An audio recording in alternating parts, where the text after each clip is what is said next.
It was 4 in the morning, and the New York sky was just beginning to turn a grayish blue. Haley Bennett had been to sing and turning in her bed, eyes wide open, she listened to the irregular clicks of the heating ducts, the soft snoring of her roommate Tina, and the occasional whistling of police sirens outside her window. Ever since she lost her job, her heart had been locked in a bottle, a weight she could never open, heavy, depressed, and with nowhere to rest. Her savings, plus the scattered tips she earned, were barely enough to sustain her for 3 or 4 days at most. The landlord had sent her a demanding message last night, warning her that if she was 1 day late, she'd be fired. She had no choice but to turn off her phone. She needed a quiet morning, even if only for a few minutes.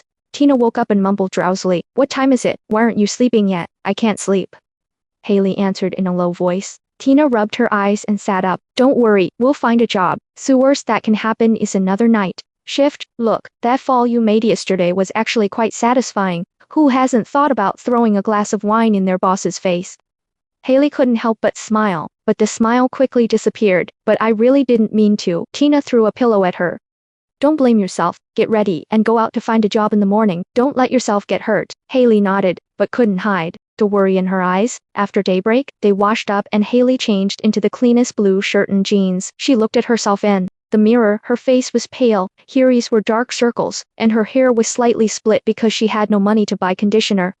She sighed softly, and tried to look resolute. "New Yorkers aren't afraid of failure," she said to herself, "but I'm afraid I won't even have the chance to try." Tina came over to cheer her up. "Let's go. I've already mapped your resume submission route for today. Remember to drink less coffee for breakfast to save money." The two of them carried their backpacks and walked down the narrow stairs of the apartment, like warriors about to set off. The streets outside were still cold and deserted. They spent 2 full hours asking around at a dozen cafes, restaurants, and a new pizza place. Most places had enough staff, or simply didn't need inexperienced waiters. With each resume Haley handed out, her voice grew quieter, her smile growing more strained. They bought 2 cheap bagels at the corner convenience store and ate breakfast in the curbside steps. Haley bit into the dry bagel, feeling frustrated. "Is there no one who wants me anymore?" she asked Tina in a low voice. "Are you stupid? It's just a crappy job. When God closes a door, he will open a window for you," Tina said stubbornly, but there was a hint of worry in her eyes.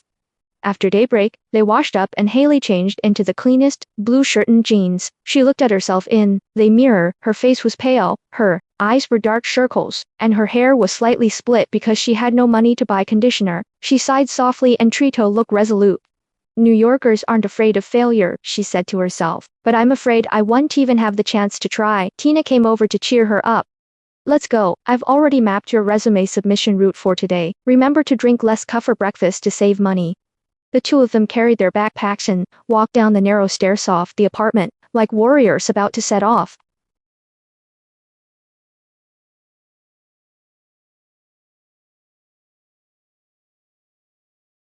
Places had enough staff, or simply didn't need inexperienced waiters. With eager zoom Haley handed out, her voice grew quieter, her smile growing more strained. They bought 2 cheap bagels at the corner convenience store and ate breakfast on the curbside steps. Haley bit into the dry bagel, feeling frustrated. "Is there no one who wants me anymore?" she asked Tina in a low voice. "Are you stupid? It's just a crappy job. When God closes a door, he will open a window for you," Tina said stubbornly, but there was a hint of worry in her eyes. Just as they were about to continue their journey, Haley's phone suddenly lighted up with an unfamiliar number. "Hello, Miss Bennett?" A deep, unfamiliar male voice came from the other end of the line. "My name is Alexander Volkov." Haley suddenly became nervous, her heart pounding. Hello, what can I do for you? I'm so sorry about what happened last night," Alexander said in a calm and steady voice. "I know it wasn't your fault. If you don't mind, I'd like to buy you a cup of coffee. I have something. I want to talk to you in person." Haley was stunned and even suspected that she had heard it wrong. Seeing her in a daze, Tina came over and asked, "Who is it?" Last night's guest? That Alexander?" Haley whispered. Tina's eyes widened as she lowered her voice and said, "Oh my God, he's not going to sue you, is he? Or is she going to support you?" Haley immediately shook her head, her face slightly red. "No," he said. "He said wanted to buy me coffee. Are you going?" Tina nudged her quietly. I don't know." There was a chuckle on the other end of the line. "I mean no harm, I just think we should talk again. Choose a place you feel safe." Haley hesitated for a moment, then finally said, "Then Starbucks on 7th Avenue downtown, is that okay?" Sure, I'll be there at 10 o'clock. After the call ended, Haley sat there with a dazed look on her face. You're crazy. Tina patted her shoulder. He's a big shot. Why would he buy you coffee?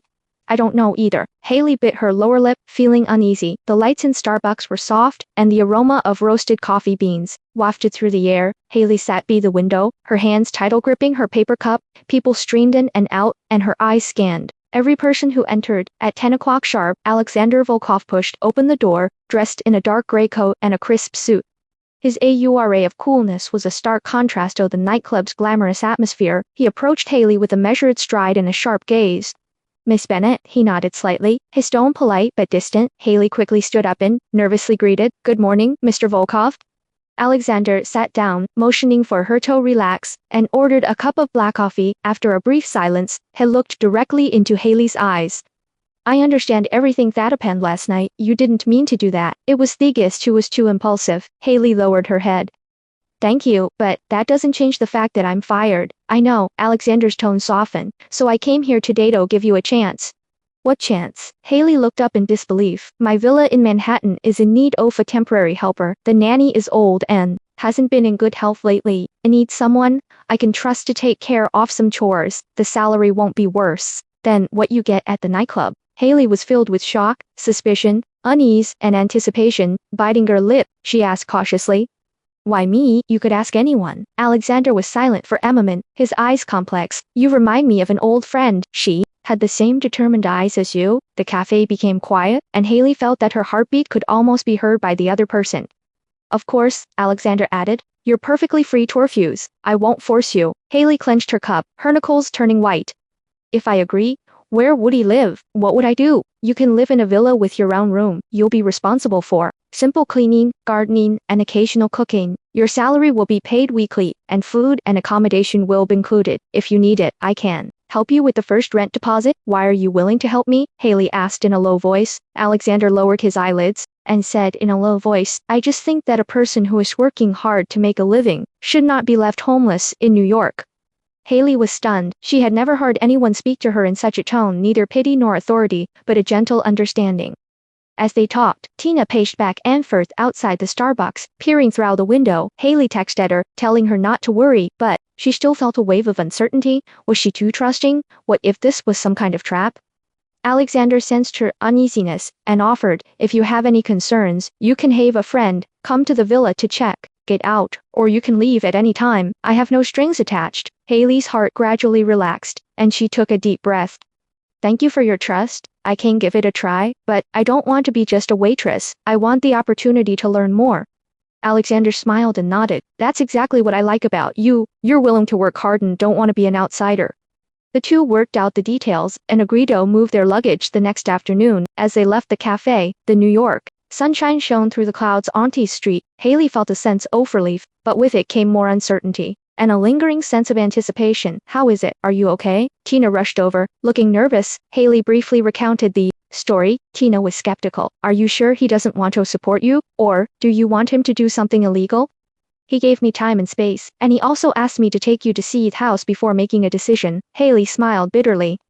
If something really happens, we can call the police together. Tina finally breathed a sigh of relief. You have to protect yourself. If he dares to bully you, I will be first to call the police. Okay, don't worry. Haley patted Tina's hand. Anyway, it's better than being homeless now. That afternoon, Haley and Tina packed their belongings together, stuffing their few clothes into an old suitcase. As they left, the landlord coldly collected the final rent payment, muttering, These unreliable little girls will never amount to anything.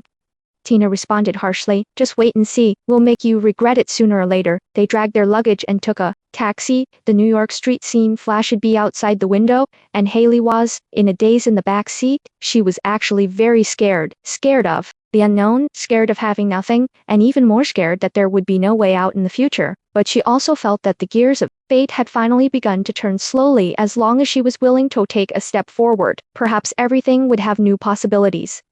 In the evening, the taxi pulled up in front of Alexander Volkov's villa. The magnificent building and neatly arranged gardens were a world away from his past life. When the door opened, Alexander's bodyguard, Eric, appeared at the door. He was tall, silent, and expressionless. He glanced at Haley and nodded. Mr. Volkov is waiting for you. Haley took a deep breath, held her head, Hi, and walked through the door, with Tina in tow. She told herself, no matter what happens in the future, I must persevere, even if the next second is a trap. It is more hopeful than standing in the dark, waiting for dawn. Please stay tuned for the next episode. See you there.